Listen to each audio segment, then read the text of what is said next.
আসসালামু আলাইকুম ভাইয়েরা আমার। অনেক দুঃখ ক্লান্ত বরামন নিয়ে আপনাদের সামনে হাজির হলাম। তো কী দুঃখ সেটা আপনাদেরকে আমি বুঝিয়ে বলার চেষ্টা করতেছি। ভিডিওটা পুরো দেখবেন, তাহলে আপনারাও সতর্ক হতে পারবেন। সম্মানিত শ্রোতা, আমার এটা 1.5 বছর হয়তো একটু বেশি বয়সের একটা আমার রুটি ফল গাছ অর্থাৎ ব্রেড ফ্রুটের গাছ। এটা আমি টবের মধ্যে স্থানান্তর করেছি। যখন থেকে কিনেছি এটার বয়স অর্থাৎ 1.5 বছর প্লাস হয়েছে। তখন চিন্তা করলাম যে কিছুদিন পরে যখন ফাগুনের সময় আসবে তখন কিন্তু আমার এটাতে ফুল বের হবে অর্থাৎ মুসি বের হবে, এরপরে ব্রেড ফ্রুট হয়ে যাবে। কিন্তু দুর্ভাগ্যবশত প্রতিবেশীর একটা গরু এসে বাছুর এসে আমার এই গাছটা মেরে দিল। আসলে আমার বেড়া দেওয়া ছিল, তো বেড়া তো যতই দিই একটা নির্দিষ্ট সময়ের পরে কিন্তু বেড়াগুলো নষ্ট হয়ে যায়।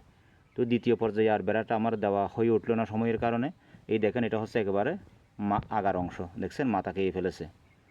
এখান থেকে দেখতেছেন এর উপরেও কিন্তু আর 1 বিঘত ছিল অর্থাৎ 9 ইঞ্চির কাছাকাছি, ওইটাও খেয়ে দিছে। আর এই দেখেন বড় বড় পাতাগুলো খেয়ে দিছে। তো আসলে দেখা যাক, এখনও আশা ছাড়ি না। এই দেখেন একটু একটু কুশি দেখা যাচ্ছে, এই দেখেন এটা কিন্তু কুশি, এটা কিন্তু কুশি দেখা যাচ্ছে।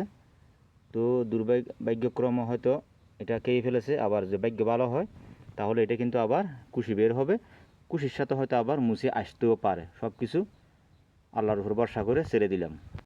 তো সম্মানিত ভিউয়ার্স, দেখেন একটু ভালো করে যদি আপনারা লক্ষ্য করেন তাহলে কিন্তু কিছু পেতে গেলে কিছু দিতে হয়, কিছু লোকসান হলে কিছু লাভ হয়, আবার কিছু লাভ হলে কিছু লোকসান হয়। এরকম একটা কথা আমরা ছোটোবেলার থেকে শুনে আসছি।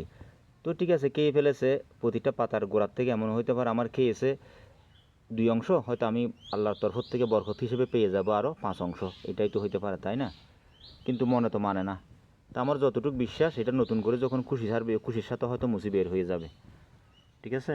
তো এখন আমি কি করব, আমি এখানে এই যে কাটার অংশ আছে, কাটার অংশের মধ্যে আমি কি করব, আমি ফাঙ্গিসাইড লাগিয়ে দেবো। যেহেতু গরু এখানে ছাবিয়েছে দাঁতে, ওই গরুর দাঁতের থেকে হয়তো একটা ইনফেকশন ঢুকতেও পারে। যদি আমি একটা এখানে ট্রিটমেন্ট দিই তাহলে ইনফেকশন আর হবে না, আমার সারাটার কোনো সাইড এফেক্ট হবে না। এমনও হতে পারে আমি ফল পাবো, আর যদি ফল নাও পাই অন্তত আমার গাছটা আবার ঘুরিয়ে দাঁড়িয়ে যাবে।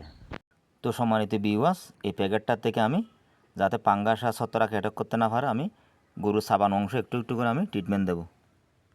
তো সম্মানিত ভিউয়ার্স, আপনারা দেখেন আমি হাতের তালুতে অল্প কিছু পাউডার নিয়েছি।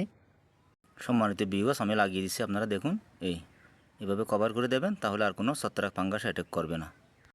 সম্মানিত ভিউয়ার্স, ট্রিটমেন্ট দিয়ে দিয়েছি, ট্রিটমেন্ট দেওয়ার শেষ। আপনাদের যদি এরকম হয়ে থাকে আপনারা এরকম কাজটা করবেন। আসলে এরকম একটা শখের জিনিসের মধ্যে আঘাত লাগলে মনে কষ্ট আসে, কিন্তু কি করব, রাগকে কাবু করে ধৈর্য ধরতেছি। ধৈর্য মহত্বের লক্ষণ।